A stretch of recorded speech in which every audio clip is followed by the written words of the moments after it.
अल्लाहुम्मा रब्ब हाज़िहि दाअवति ताम्मा वस्सलाति क़ाइमति मुहम्मदन रसूलुल्लाह। इन्नल हम्दलिल्लाह नहमदुहु व नस्तईनुहु व नस्तगफिरुहु व नऊज़ु बिल्लाहि मिन शुरूरि अनफुसिना व मिन सय्यिआति अअमालिना मन यहदिहिल्लाहु फला मुज़िल्ल लहु व मन युज़लिल्हु फला हादिय लहु व अशहदु अन ला इलाहा इल्लल्लाहु वहदहु ला शरीक लहु व अशहदु अन्न मुहम्मदन अब्दुहु व रसूलुहु अम्मा बअद फ़इन्न खैरल हदीस किताबुल्लाह व खैरल हदी हदी मुहम्मदिन सल्लल्लाहु अलैहि वसल्लम व शर्रल उमूरि मुहदसातुहा व कुल्लु मुहदसतिन बिदअह व कुल्लु बिदअतिन ज़लालह व कुल्लु ज़लालतिन फिन्नार फ़अऊज़ु बिल्लाहि मिनश शैतानिर रजीम बिस्मिल्लाहिर रहमानिर रहीम या अय्युहन नबिय्यु इज़ा तल्लक़्तुमुन निसा फ़तल्लिक़ूहुन्ना लिइद्दतिहिन्ना व अहसिनु इद्दह रब्बि इश्रह ली सदरी व यस्सिर ली अमरी वहलुल उक़दतम मिन लिसानी यफ़क़हू क़ौली रब्बि ज़िदनी इल्मा। आमीन। तमाम किस्म की तारीफ़ अल्लाह रब्बुल आलमीन के लायक़ व ज़ेबा है जो सारी दुनिया का खालिक़ है, मालिक है, राज़िक़ है।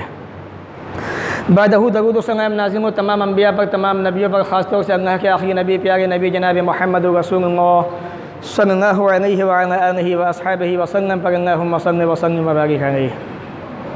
सामईन, इस वक्त हम मुसलमान जिस दौर से गुज़र रहे हैं वो हम सब अच्छी तरह से जानते हैं।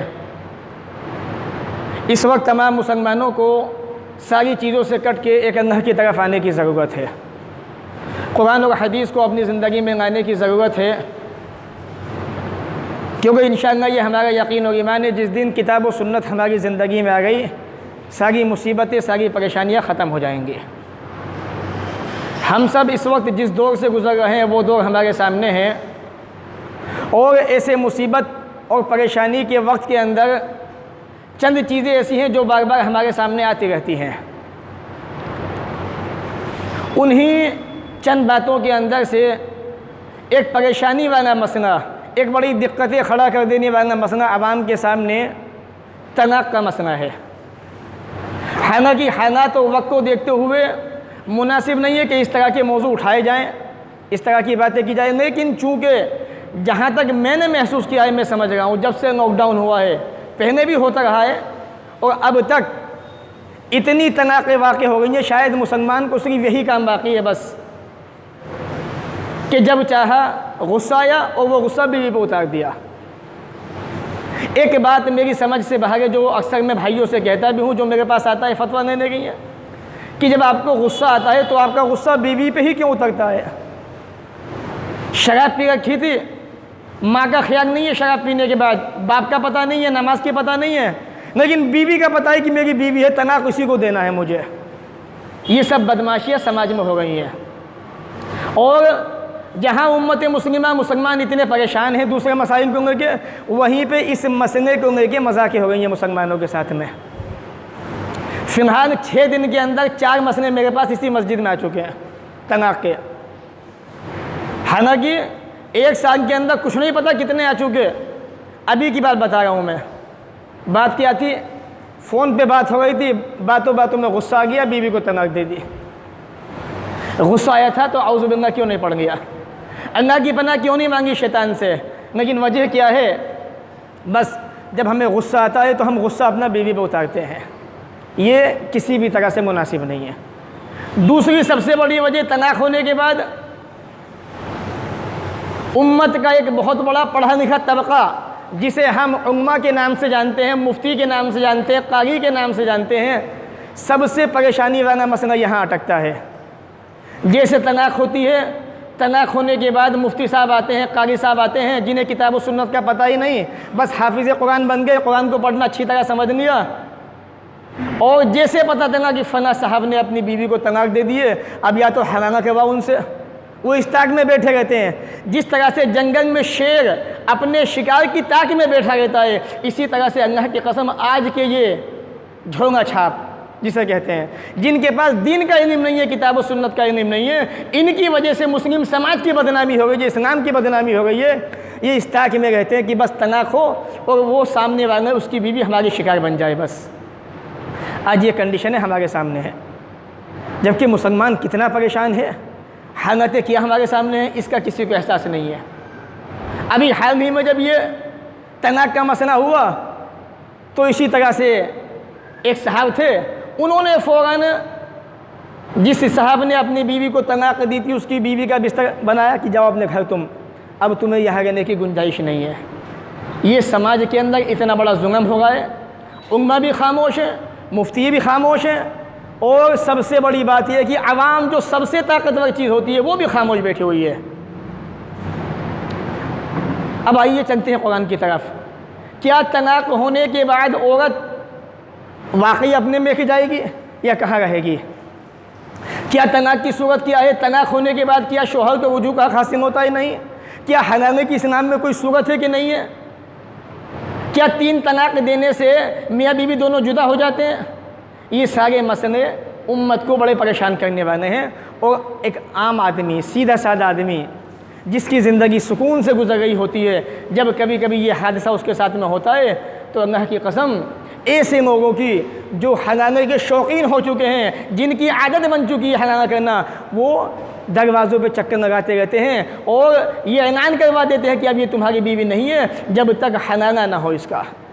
और जब कभी इन मौलवियों की, मुफ्तियों की बेटियों की तलाक होती हैं तो ये छुट के कहते हैं फला मस्जिद है हदीस की, वहाँ चले जाओ, वहाँ से तुम्हारा मसला हल हो जाएगा।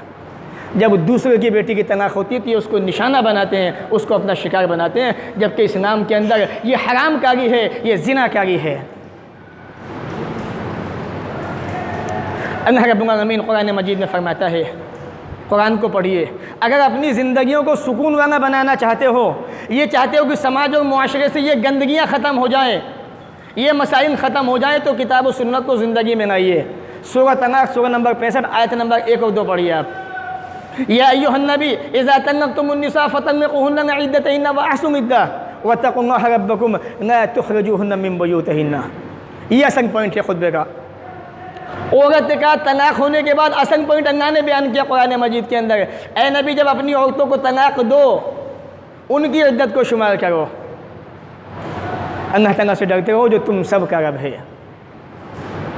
और ये औरतें अपने घरों से ना निकलें, यानी शोहर के यहाँ से ना तुख़रिजूहुन्ना, ना निकालो इन औरतों को मिन बुयूतिहिन्ना, इनके घरों से। शादी के बाद औरत का घर कौन सा होता है? उसके हस्बैंड का, उसके शोहर का। तलाक देने के बाद वहाँ से जाने की सूरत ही नहीं है। इन्ना अय्यातीना बिफ़ाहिशतिन मुबय्यिना, अगर औरत फ़ाहिशा हो, बद किरदार हो, उसका किरदार अच्छा ना हो तो उसे घर से निकाल सकते हो तलाक देने के बाद भी। लेकिन तलाक हुई तो तलाक होने के बाद औरत को शोहर के यहीं पे रहना है। क्यों? अत्तलाक़ु मररतान फ़इम्साकुम बिमारूफ़िन औ तसरीहुम बिइहसान, सूरह बक़रा सूरह नंबर 2 आयत नंबर 229। तलाक 2 मरतबा है। अब या तो अच्छाई से रोको उस औरत को, जाने ना दो, या इद्दत गुजरने के बाद उसको अच्छाई के साथ में जुदा कर दो। अब तलाक होते ही भेड़िए जो शिकार करने बैठे हुए हैं इन मासूम औरतों का, जो इनको अपना निशाना बनाने के लिए बैठे हुए हैं, वो क्या करते हैं? तलाक होते ही इन औरतों को इनके शोहर के पास से निकाल के इनके मेके भेज देते कि जाओ, जब तुम्हारा हलाना होगा, जब तुम वापस आओगी। हलाना नाना रसूलुल्लाह सल्लल्लाहु अलैहि वसल्लम अल-मुहन्नना वल-मुहन्नना लहू, अल्लाह की नायनत, अल्लाह के रसूल की नायनत है उस आदमी पर, उस इंसान पर जो हलाना करवाता है जिसके लिए किया जाए। सब पे अल्लाह की नायनत है। एक इतना नापसंदीदा अमल जो शरीयत के अंदर नायनती फ़ेल है, अल्लाह की नायनत है, और जिस आदमी पर अल्लाह की नायनत हो जाए वो आदमी अल्लाह की रहमतों से कोसों दूर चला जाता है। और ये मस्जिदों के अंदर बैठे ज़िम्मेदार ज़रा सी बात पर महज अपने फ़ायदे की बुनियाद पर, अपनी अना की खातिर, अपने नाक की खातिर एक आदमी को उसकी बीवी से ज़बरदस्ती जुदा कर देते हैं। जबकि कुरान कहता है शोहर तलाक देने के बाद अपनी बीवी से रुजू कर सकता है। 3 महीने की इद्दत है, वो शोहर के यहाँ पे गुजारेगी। इस 3 महीने के अंदर अगर बात बन जाती है, रुजू करना चाहे शोहर कर सकता है। क्यों?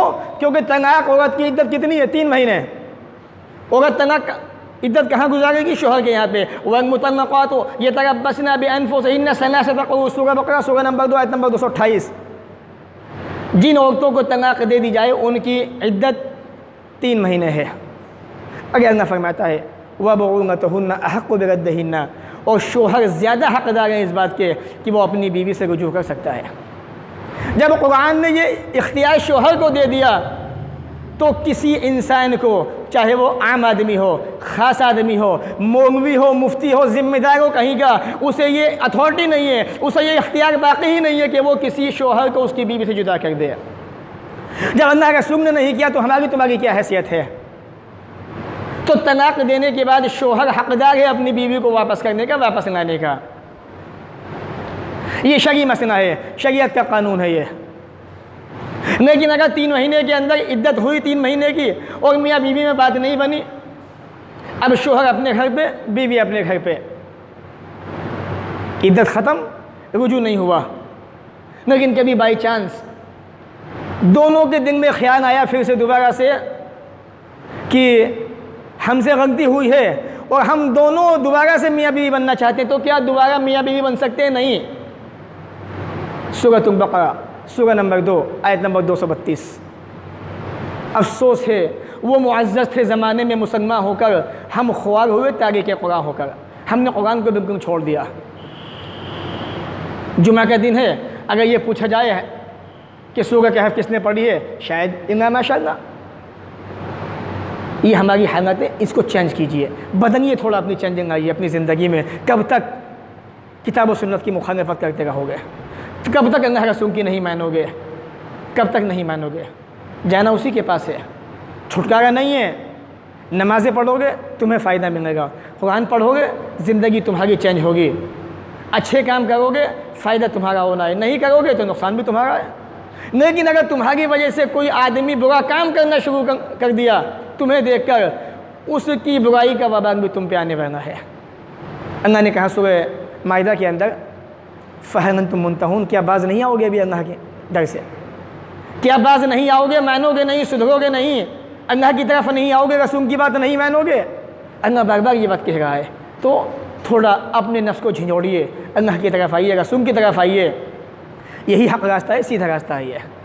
तो इद्दत गुजरने के बाद दोनों मियाँ बीवी फिर से मियाँ बीवी बनना चाहते हैं, इद्दत गुजरने के बाद रुजू नहीं किया शोहर ने, तो अल्लाह फरमाता है या अय्युहन नबी वइज़ा तल्लक़्तुमुन्निसा फ़बलग़ना अजलहुन्ना फ़ला तअज़मुहुन्ना अन यनकिहना अज़वाजहुन्ना इज़ा तराज़व बैनहुम बिलमारूफ़ ज़ालिका युअज़ु बिही।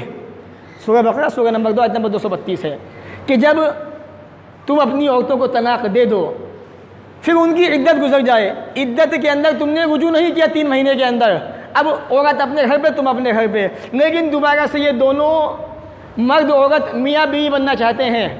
क्या तरीक़ा है? अल्लाह कहता है इन दोनों को आपस में निकाह करने दो। जब ये दोनों आपस में राज़ी हैं निकाह करने में, तो इनको न रोको निकाह करने से, नया निकाह। शरीयत ने हर तरह से शादी के बाद और तलाक़ के बाद भी बड़ा आसान रास्ता इंसान को बताया है, अगर इंसान उसको अपनाना चाहे। लेकिन जब ये हादसे होते हैं, ये मसले होते हैं, अल्लाह की कसम, चाहे वो मस्जिद का मौलवी हो, मस्जिद का इमाम हो, मदरसे का मुफ्ती हो, चाहे वो शहर काजी ही क्यों ना हो, अपने शहर का, अपने गांव देहात का, वो भी इस मसले के अंदर हलाने की बात करता है, जो कि लानती फ़ेल है। अल्लाह की लानत है, अल्लाह के रसूल की लानत है ऐसी बातों पर, ऐसे इंसानों पर, ऐसे आदमी पर जो हलाना करता है, करवाता है। तो इसलिए तलाक़ हो जाए, इसमें गुंजाइश है। तलाक़ होने के बाद औरत अपने शोहर के यहाँ पे रहेगी। आदमी कितनी भी तलाक़ दे दे, वो तलाक़ एक ही होती है। मुस्नद अहमद के अंदर हदीस है, अल्लाह के रसूल के ज़माने में हज़रत रुकाना ने अपनी बीवी को एक साथ 3 तलाक़ दे दी। अल्लाह के नबी ने पूछा तुमने तलाक़ कैसे दी हैं? कि अल्लाह के नबी एक साथ दी हैं। कहा कि एक ही मजलिस में? कहा कि हाँ एक मजलिस में। आपने फरमाया फ़इन्नमा तिलका वाहिदा, ये तेरी एक ही तलाक़ हुई है, तो अपनी बीवी से रुजू कर ले। उन्होंने अपनी बीवी से रुजू कर लिया। इतने वाज़ेह मसाइल आने के बाद भी अफसोस होता है कि उम्मत का एक बहुत बड़ा तबका इस बात को मानने को तैयार नहीं है, और उनके न मानने की वजह से मुसलमानों की बदनामी होती है, मुसलमान परेशान होते हैं, लोग यहाँ से भागे भागे फिरते हैं। इसलिए मैं तमाम मुसलमानों से, तमाम मदारिस के ज़िम्मेदारों से, मस्जिद के इमामों से कहना चाहूँगा, मेरा टारगेट ही वही है। मैं उनके नसीहत के तौर पर यह कहना चाहता हूँ कि अल्लाह के वास्ते कुरान और हदीस को अपनाइए, आवाम को गुमराह ना कीजिए, आवाम को परेशान ना कीजिए, वरना क़यामत के दिन अल्लाह ने बनाया है जजमेंट डे, इंसाफ का दिन। वहाँ पे आपको हिसाब देना है, वहाँ पे आपका इंसाफ होगा। वहाँ पे अगर आपने अच्छाई से काम नहीं लिया, आवाम को बहका दिया, गुमराह कर दिया। कुरान मजीद की आयत है सूरह अहज़ाब सूरह नंबर 33 आयत नंबर 67, 66, 67, 68 उठा के देख लीजिए।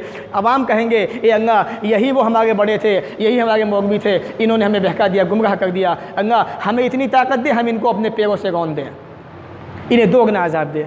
इसलिए अल्लाह के वास्ते उम्मत को गुमराह ना कीजिए, उम्मत के अंदर इत्तेफाक व इत्तेहाद की कोशिश कीजिए, इनके अंदर प्यार मोहब्बत पैदा करने की कोशिश कीजिए। परवरदिगार हमें भी आपके भी नेक अमल की तौफीक अता फरमाए, जब तक दुनिया में रखे इज़्ज़त से रखे, हमारा ख़ात्मा भी हो तो ईमान पर हो। व आखिर दावाना अनिल हम्दुलिल्लाहि रब्बिल आलमीन।